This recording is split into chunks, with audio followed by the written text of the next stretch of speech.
안녕하십니까. 백종환 의원입니다. 먼저 본 의원에게 5분 자유발언을 허락하여 주신 고경희 의장님을 비롯한 동료 의원님 여러분, 그리고 서구 발전을 위해 애쓰시는 구청장님과 공직자 여러분께 감사의 말씀을 드립니다. 속교록에는 배부해드리는 원문을 실어주시기 바랍니다. 5분 자유발언 시작하겠습니다. 인구 절벽이 현실로 다가오고 국가 전망후 위기가 거론되고 있습니다. 연일 언론과 각종 매체에서는 우리나라 인구 감소를 우려하는 기사가 나오고 있습니다. 실제로 우리나라 출산율은 OECD 회원국 중 37위로 최하위입니다. 올해 상반기 출생아 수는 역대 최저 수준으로 떨어져 2분기 합계 출산율은 0.7명이 되었습니다. 심각한 수준이 아닐 수 없습니다. 저출산의 영향으로 다양한 사회적 문제 발생이 우려됩니다. 학령인구 감소로 어린이집, 초등학교 등의 폐교가 늘어나고 있고 관련 의료기관의 폐업도 심각한 수준입니다. 사회 노동 구조를 지탱하고 있는 청년층이 줄어들어 노후 인구를 지원하는 데 어려움을 겪게 될 것입니다. 여기에 1인 가구의 급속한 증가로 인한 가족 중심의 돌봄 기능이 약화되면서 국민이 부담해야 할 사회적 비용은 증가하고 있습니다. 결국 국가 전반적으로 경쟁력이 떨어질 수밖에 없을 것입니다.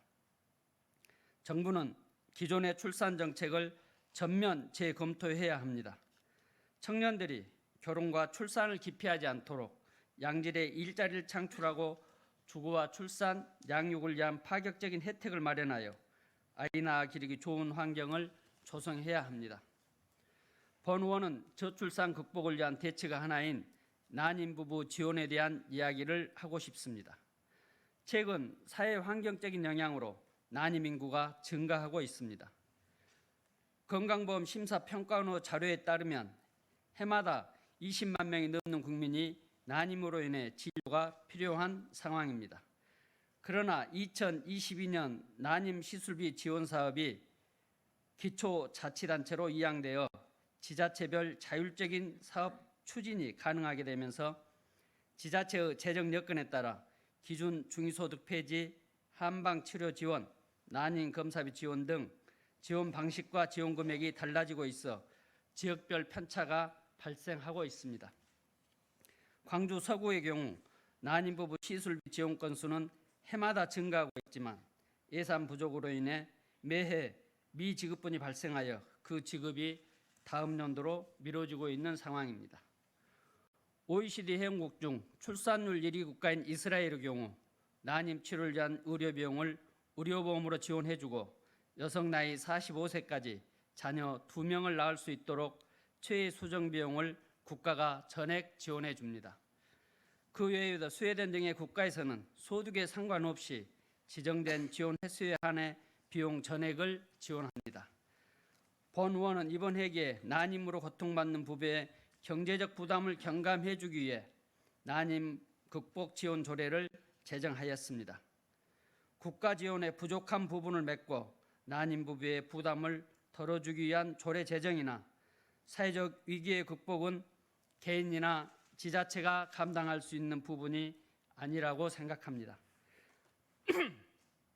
올해 6월 국가예산정책처에서 발표한 보고서에 따르면 난임 부부 시술비 지원 사업은 지방 이양 대상 사업의 적정성 조사 결과에서 10점 만점 기준 2.94점을 받았습니다.